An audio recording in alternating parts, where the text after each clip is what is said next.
Okay, I don't know which one of your instant noodle potheads came up with this intro, but it isn't working for me. It's probably the same guy who paired me up with this guy. Yeah,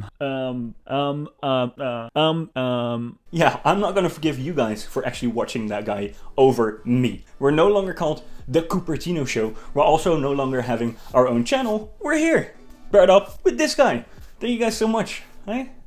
Thank you guys so much. Anyways, the first story is coming from Mac Rumors, and they're talking about the iPad Pro, the new iPad Pro, the M1 iPad Pro, and the M1 iPad Pro has a new Magic Keyboard.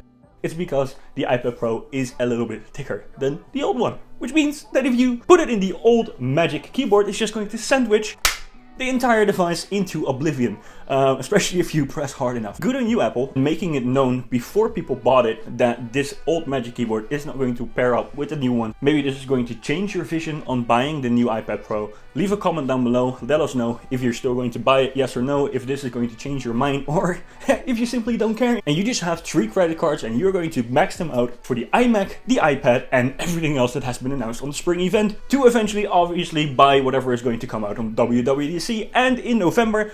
Shit, I am describing myself. We're going to the next story. And then we got some good news. Alright, well, depending on which side of the line you are standing. Greg Joswiak actually says that there are no plans to merge iPad and Mac. And I feel like that is good news because I don't want them to merge either. I feel like iPadOS is such an insane good OS. And probably with WWDC it's going to get so much better. I don't feel like on a 10-inch display you actually want macOS. Now on a 12.9-inch display I can see it happen, but it's just, it's not as good as just having iPadOS on an iPad. It's just optimized for the input. It's just optimized for your finger. It just feels intuitive. It feels natural. It feels like it's supposed to be this way.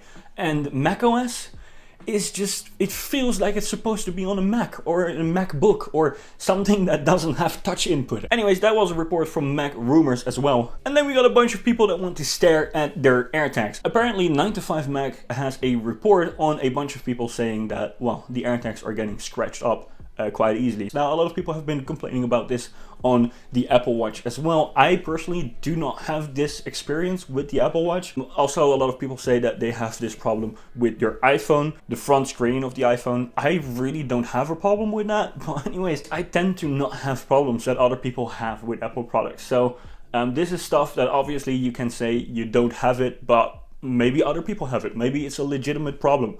And Apple will probably investigate it, and maybe the next version will be less scratchy. Now, to be honest, if you are going to stare at your AirTags, you probably shouldn't buy them, because that's not what they're made for. They're made for not seeing them until you need the item that it is attached to, right? So, I don't know.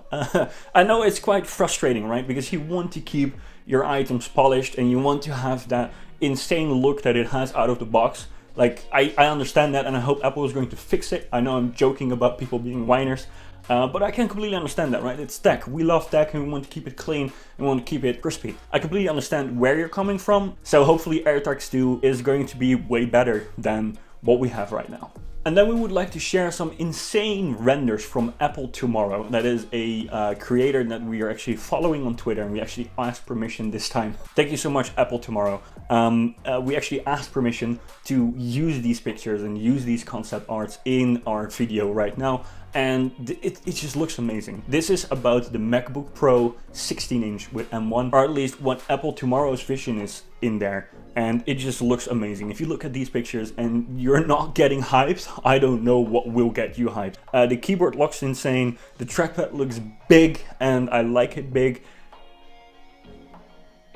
The trackpad, I like the trackpad big.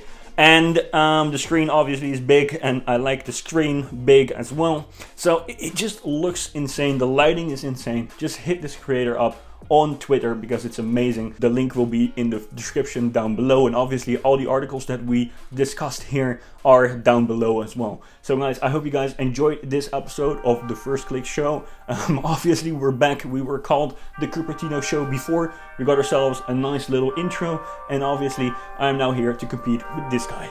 And that means now that I'm competing, I'm going to use this outro as well. I hope you guys, for now, obviously, click on.